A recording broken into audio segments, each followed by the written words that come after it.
how to replace a diverter valve on a compression style tub setup. What you want to do is turn your diverter so that the water drains down into your tub spout. You don't have to turn off the water, but you do want to make sure that the water is drained from your shower head, so that's why you're putting it down to your tub spout. What you can do is remove your index button by putting a knife underneath there. This one has a Phillips screw to remove the handle. It's a good idea to plug your toe stop so you don't lose the screw down the drain. Next, you're going to undo your escutcheon just a little bit, and then you can twist out the sleeve like so with the escutcheon. Now, you don't want to grab it on the ends because you don't want to damage the threads, especially on the ends. That exposes our diverter valve. What you want to use is a deep socket set. Slip that over the body. And then if you have like a piece of laminated paper or even a piece of paper, what you can do is insert that into your hole. And that would divert any water leftover water that may come out from the hole. There's probably really not any water left in here because the tubes are turned off. But anyway, just in case.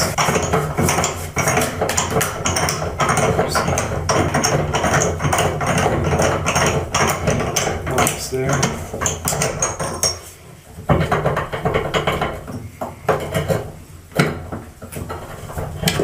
The old diverter valve and the washer. We're also going to look to make sure this little flat washer came with it. Take a peek inside there and make sure everything is out of there. While you've got it out here, it's a good idea to peek inside and look at the valve seat. It's often a good idea to change the valve seat at the same time as you change the diverter valve. Sometimes you can get away with not changing it, but you'll want to peek at it to make sure that's the condition. If you see a groove in it or deterioration, you'll want to change the valve seat also. That being said, it's not too hard to change and probably a good idea to just change it out while you got it all apart. Just insert it all the way in and then turn it out. And you have to maintain pressure in order to turn it out. And these can't be stubborn. Okay, there we go.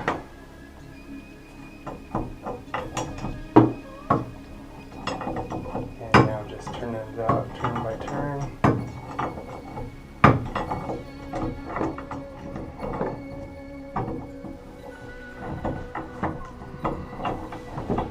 Alright, so now with our new valve seat, we're just going to insert it onto our deal and just carefully insert it, and just gently kind of turn it in, feeling for it to make sure that we're not getting anything cross-threaded there.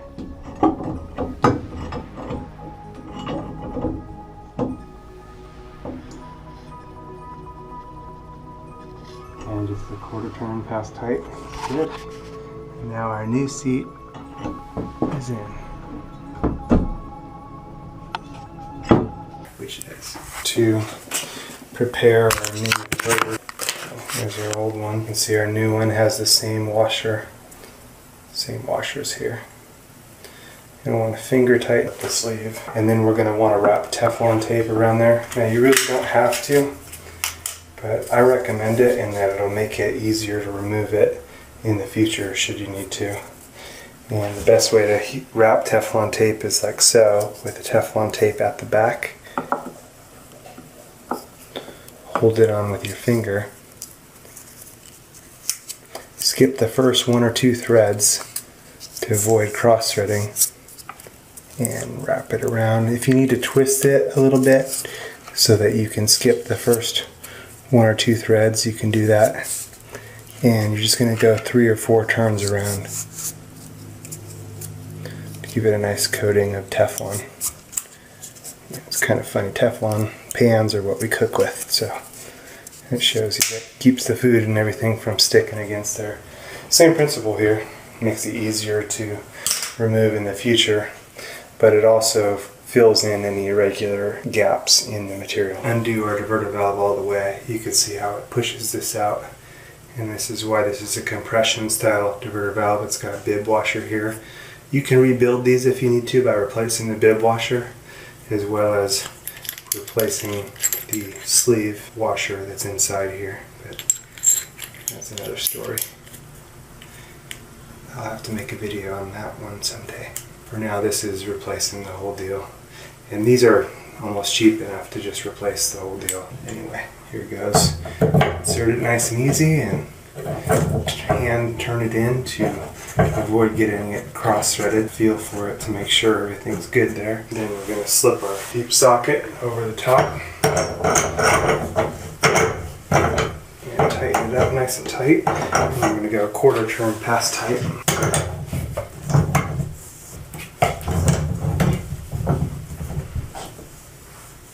There we go.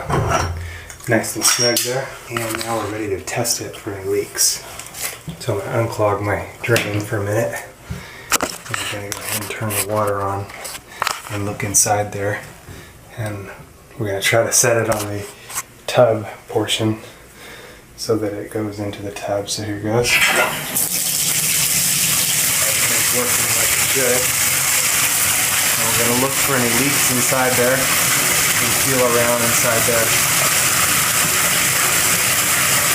It looks like we're good. No leaks there. Everything's working like it should. So now, peeking in there, I'll aim my shower head away and switch the diverter to the shower portion.